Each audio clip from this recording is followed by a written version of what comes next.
Hey,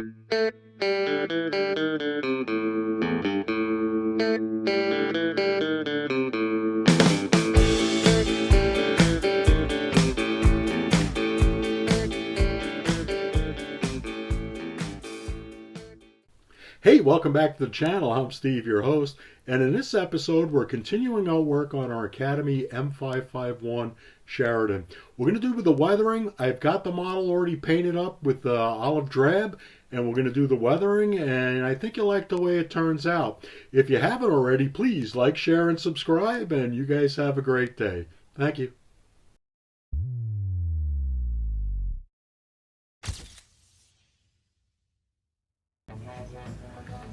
Okay, so what I do with my method is I kind of put, it's not really a pin wash, well it is, it's kind of a sloppy pin wash, and I do it with raw umber and mineral spirits.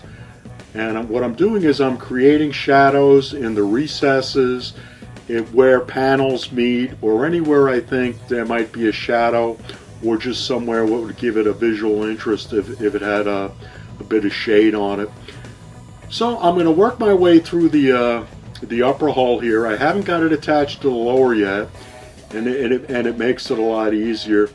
So what I'm doing is I want to create shadows on the around the outside of panels, on rivet lines, on where hatches meet the upper hull. So what I'll do is I'll just let you guys watch me do the process, and I'll chime in as necessary.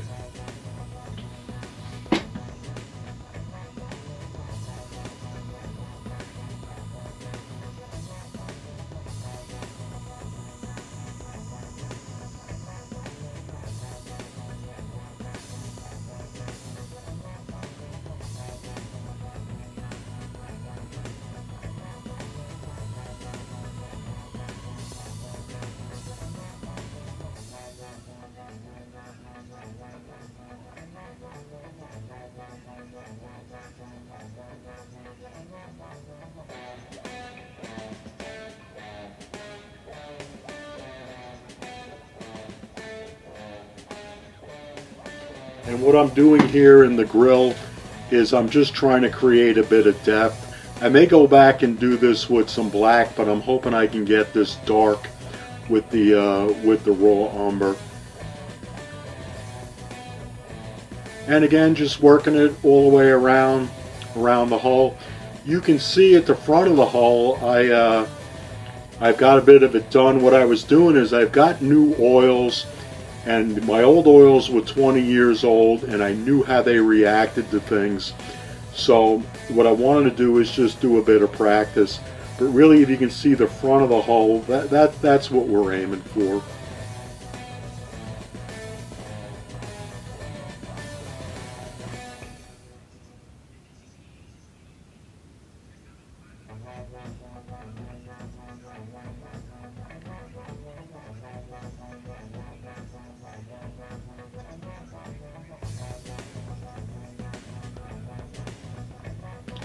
Now we're gonna move over to the turret and do the same thing.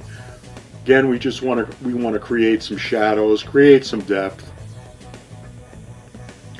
I am going to stow the luggage rack in the back.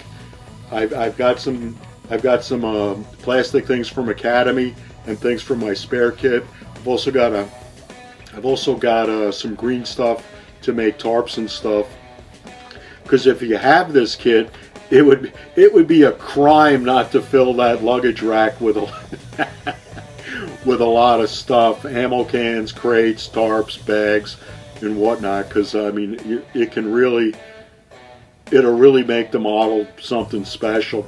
Plus, what you can do is there's a lot of different textures and a lot of different colors you can add in that bag rack. So again, the teacup or the commander's cupola, I've got that separated, and it just makes it easier. I'm not sure what happened in the filming process, but I did not get, somehow I missed capturing weathering the upper hull. So I'm weathering the sides here, And as you see me flip around the upper hull, you'll see the top is already done. I'm not really sure how that happened, so I apologize for that, but you'll see the technique come into play when I do the turret. And again, when you're doing this part of it, less is more. And I just want to recommend, before you go to this portion with the Naples yellow, where you've applied the soupy wash, let the soupy wash and the raw umber, let that sit for about 30 minutes. Because if you don't, you end up just pushing the colors around because you still have mineral spirits in the mix. So what I'm doing now is I'm just applying dots around the vehicle. And then what I'm going to do is I'm going to grind these Naples yellow into the paint. And the brush I'm grinding with is a short-haired, stiff brush. Dry. Don't have any solvents on it because, like I said, you'll just end up pushing the paint around. You really want to grind this in. And with this, this will allow you for tonal variation. You really don't want just a uniform weathered coat of Naples yellow on top. You want some that are more ground in and maybe a little bit more yellow and others more green because you ground it in. These vehicles in Vietnam, I would have thought this paint would have taken a beating between the rain, the heat, and the sunshine, so I don't think you can really go wrong. Just like I said, start small, start with less, and work your way up to a tone that you're happy with, because it's easier to add than it is to subtract with this. So one of the things that I left off, you get a lot of ammo cans with this kit, and I just thought with this technique it made more sense to do the weathering and then add the ammo cans on. And with the ammo cans on, I can do different things with those. There's strapping for them. I can make them different colors, different various shades of olive green and olive drab. I can also make them newer or older with chipping and weathering, just to add, tonal variation and different colors on the turret. I've got to be careful up front here because I've got the xenon searchlight and I've got the gun tube. The gun tube is just kind of butted up because it's a different gun tube. It's just glued surface to surface as opposed to having, a large locating pin that slides into a slot. So again, I just want to make it lighter up top. So I'm going to work this in. I didn't use any white with this. I'm just using a Naples yellow in the olive drab.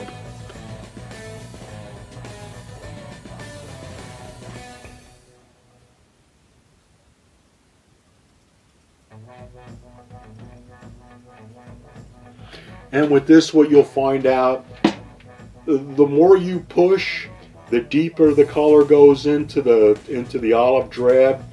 If you just use a light touch with this, it won't grind it in as much and you'll get a lighter shade. But you just, again, your mileage may vary. It really is just how you like the look of your vehicle.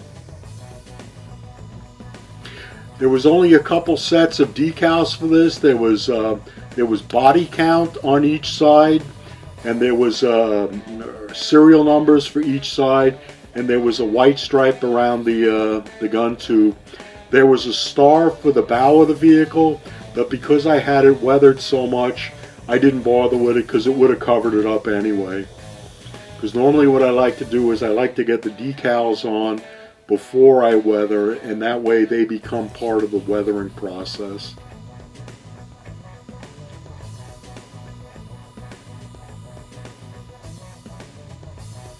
So again, the Sheridan kind of has a unique turret. It's almost like two frying pans,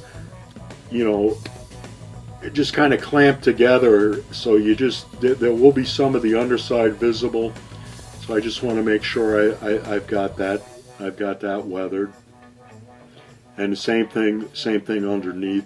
You won't see a lot of it, but you might see enough of it where you wanna weather it.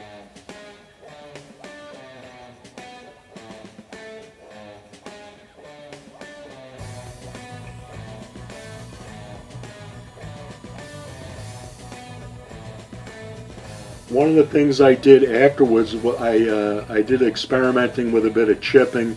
You'll see in some of the final pictures, you'll see the teacup, and I've already got the teacup chipped and weathered.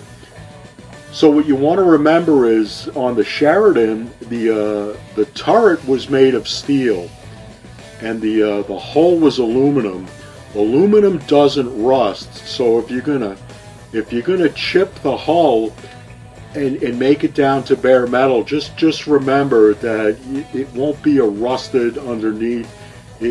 You'll still see a bit of shine under that. And in the following video, you'll see the chipping I did, because my next video will be about stowing this and finally getting it together.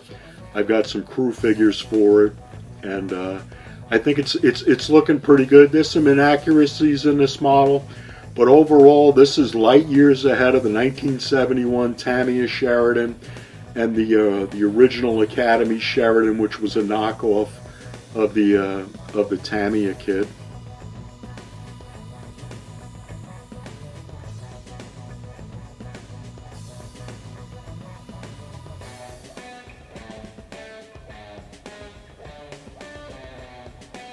And you can see at the base of the luggage rack, that's the original color, and you can see what we've done now. We've really lightened it up. I'm going to have Hans play us out. I've got some still shots coming up. You guys enjoy the day. Please like, share, and subscribe. Thanks for watching.